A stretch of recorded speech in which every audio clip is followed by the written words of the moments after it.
lastly, but not least, for this first session of our group presentation is Joanna Seltzer Uribe, who's going to come to you with an incredible project as well, all the way from New York. Joanna? Good morning. Thank you so much to Hugh and Olivia. I'm always inspired by you, and I can't wait to see the rest of the fellows' presentations over the next 2 days. I'm Joanna Seltzer Uribe. I'm a nurse informaticist and a design thinking leader. I'm here to present the Nurses You Should Know project. Everyone and everything has an origin story. From superheroes to the accidental invention of Post-it pads to the origin story of a nation's founding. Even our fellowship partners, whether a startup organization like Sanciel, an industry leader like CCL, or an organization like Johnson & Johnson founded in 1886, all have their own unique origin stories. Origin stories form the basis of collective memory, which in turn creates the elements of our own identity and who we believe ourselves to be. The origin of a profession such as nursing is no exception.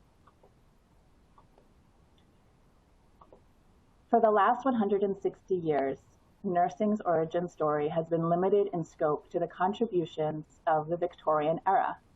Exclusively the professional domain of white women, early nurses of America and the British Empire were depicted as pious angels and selfless martyrs who willingly gave their service, asking little in return. This is a through line we still see reflected today, with nurses depicted as superheroes who should not have the audacity to request hazard pay or safer staffing ratios. The impact of the Crimean War on nursing as a global profession remains an undisputed fact, but its significance should not eclipse the deep influence of American history on the evolution of our national present-day nursing workforce. The professional identity formed by our incomplete collective memory has enshrined our profession in a gendered obedience that has continued to endure for generations. The association between our professional image of purity and goodness may have served a purpose during the turn of the 20th century in the decades of expanding colonial empire, when staying in our lane meant permission to enter the emerging male-dominated Western healthcare world. But that same beneficence has now left us with a glaring blind spot from which we cannot plainly accept nor even see the intended harm and deliberate exclusion done by our own profession. Such is the benevolence of our enduring professional image that many here today may be surprised to know that only a few years shy of the Civil War, the first American nursing school in Boston included admission of 1 Negro and 1 Jew annually in their founding charter in 1872.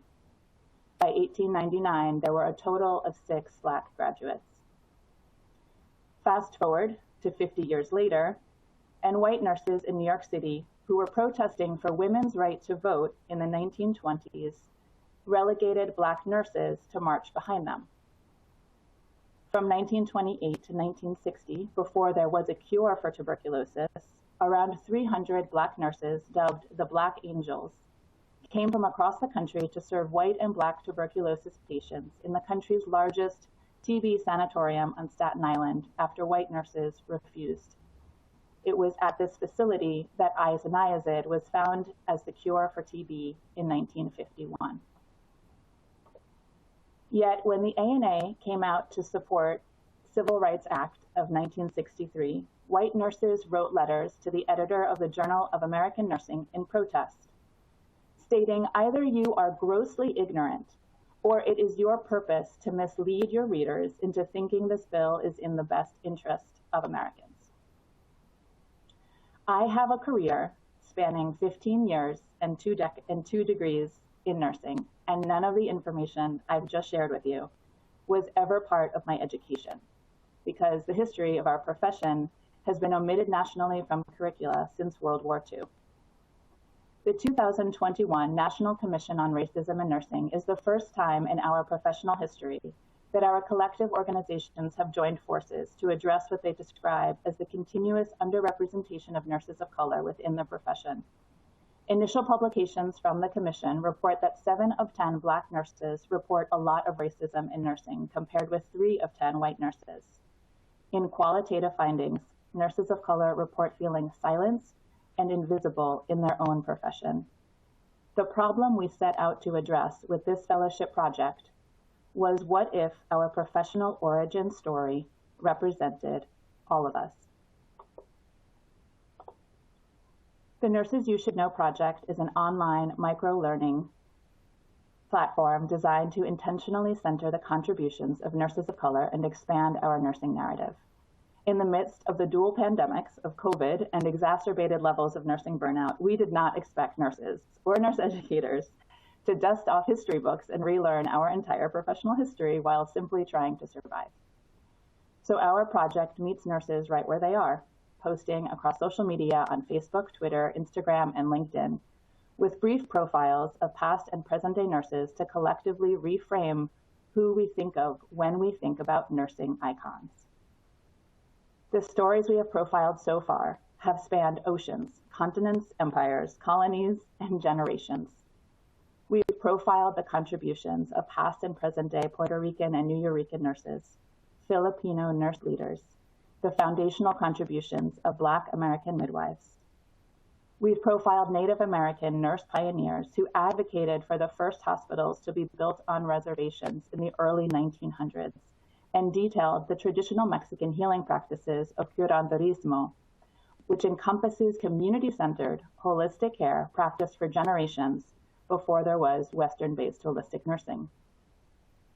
We also told the real stories of nurses impacted by the enduring discrimination at the highest levels of our professional organizations, and barrier-breaking Black and immigrant nurses who spent decades fighting to be included in our profession, filing lawsuits in order to sit for their nursing licensure exams, and working to integrate now iconic healthcare institutions like the American Red Cross, American Nurses Association, and the United States Army Nurse Corps.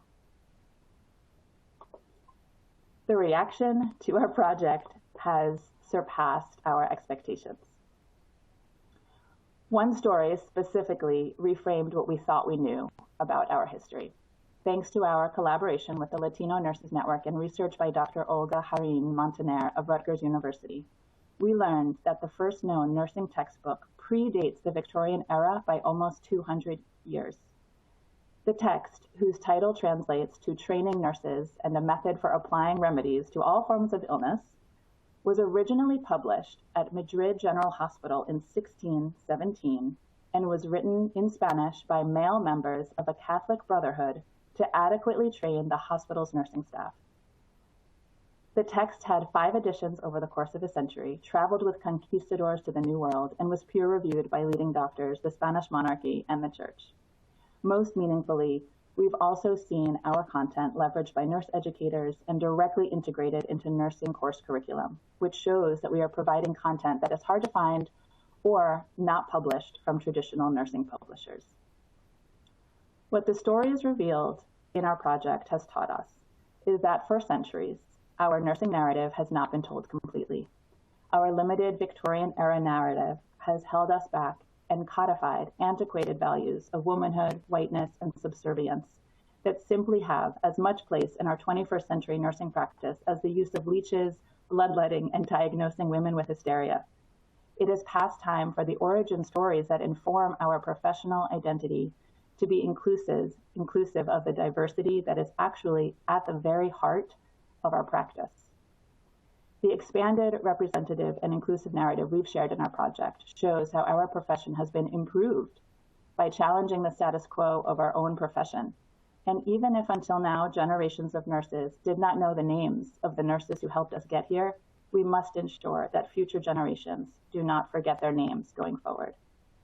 We've also learned that nursing innovation is not a buzzword relegated to the 21st century, but in fact, social innovation, the process of developing and deploying effective solutions to challenge systemic social issues, is as fundamental to our professional identities as the scrubs that we wear.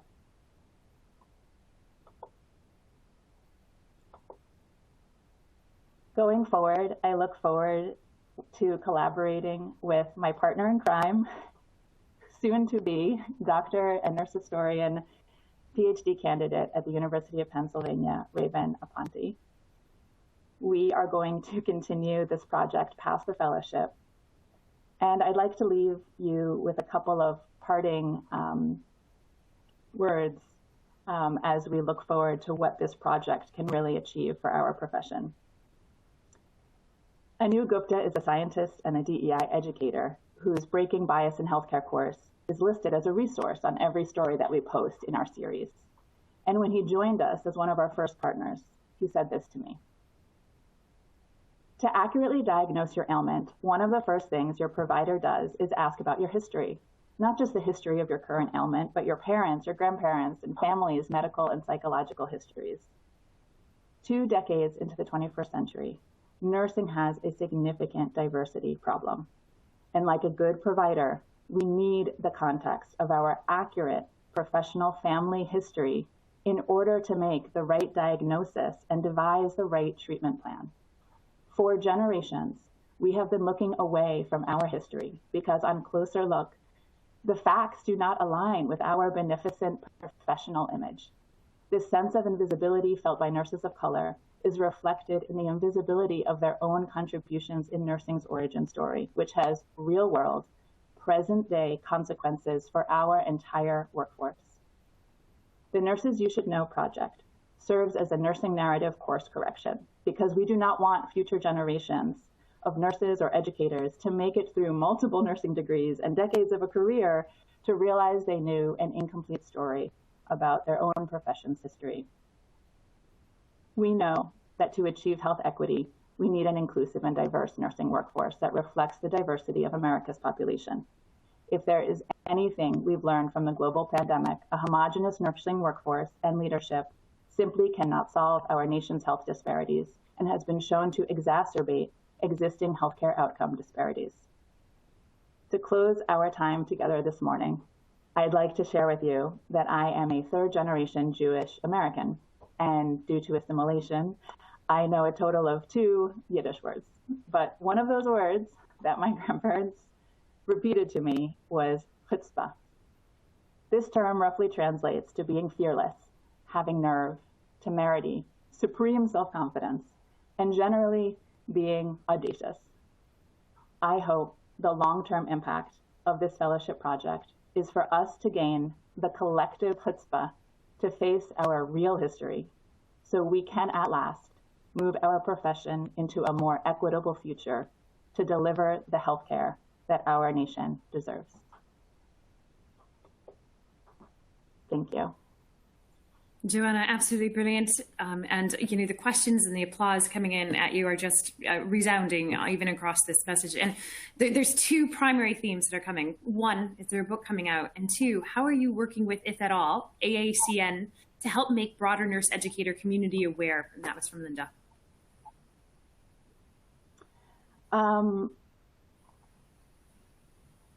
The book is going to be coming. You know, I am in my last semester now of my own EdD, and my partner in crime, soon to be Dr. Aponte, is also in her PhD program. So we are working on figuring out how to sustainably complete our dissertation requirements while also using some of our dissertation research and material to be used towards that aim.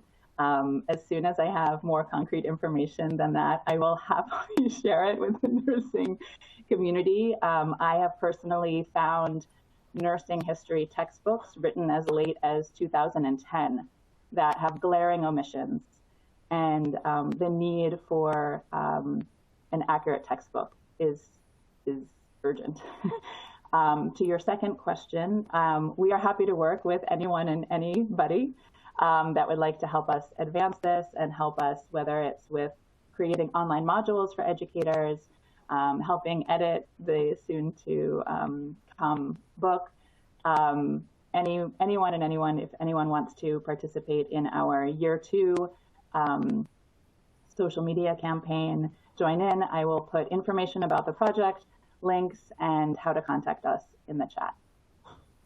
And Joanna, if people have contacts and stories that they want to get in front of you, how can they best do that? Is that going to be through your contact information? Yep, I'll put it right on the bottom so that they can see it plainly. It's nursesyoushouldknow@gmail.com. gmail.com. And if you have any advice to others out there right now who, looking back at yourself and your own career professionally and where you started 2 years ago, where you are today, and the development of your project, because we know it went through a lot of different iterations the last 2 years. Can you give some advice to the nurses that are sitting out there who realize that they have so much in their head? How do they narrow that scope down to that thing that drives them, and that what should they pursue? Because you had so many different ideas and things. And what advice would you give to all the other nurses on this call who are sitting there thinking, I want to make an impact and there's so much. Where do I start and how do I get there? Well, I guess I would say from using design thinking is that when you're in the brainstorming phase, you want to have both the ideation, divergent, crazy, wild, game-changing ideas, and you need to then have your second phase of your brainstorming and ideation, which is convergence and trimming down and pruning and going through and figuring out what is possible with your resources, or who do you need to partner with to make it happen.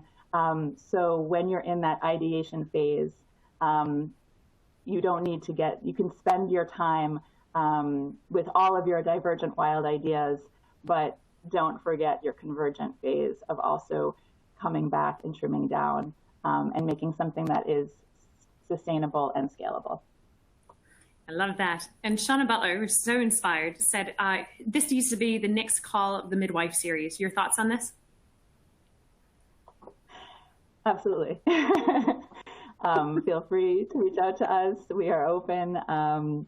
We really appreciate all of the support from the community, and thank everybody who retweets and shares and posts these stories out. It means so much to us. Thank you. And last one, it was a very poignant note that there was a study called the Woodhull study in which nurses were quoted or cited in the media less than 2% of all healthcare times. And usually those experts would be brought from the physician world or their subspecialties and PhDs and other verticals, everyone but the nurse. And it appears that your research is showing that, and alongside with Olivia's and even the work that Hiam's doing, much of this nursing impact has been erased so that we are not seen as experts in our own field or in healthcare. What can this kind of work do to translate to future interviews and greater exposure to nursing, to change the way these conversations are happening at the forefront where many nursing voices are absent? What is your opinion on that? I do think that nursing has been torn in attention between this archetype that is actually restrictive and more subservient. And because we don't know our own history, we don't actually know that we are rebels and we push and we fight, and that even when we have internal conflict within our profession, that is what actually advances us and improves us and moves us forward. So I think when it comes to speaking out, the more you understand our real history, you recognize that we could still be a segregated profession had it not been for nurses that spoke out, that didn't let the fight deplete their spirit, that kept going. It took over 4 decades to integrate some of our organizations. And I think when you really know that and you recognize that, you realize how important one person's voice can be.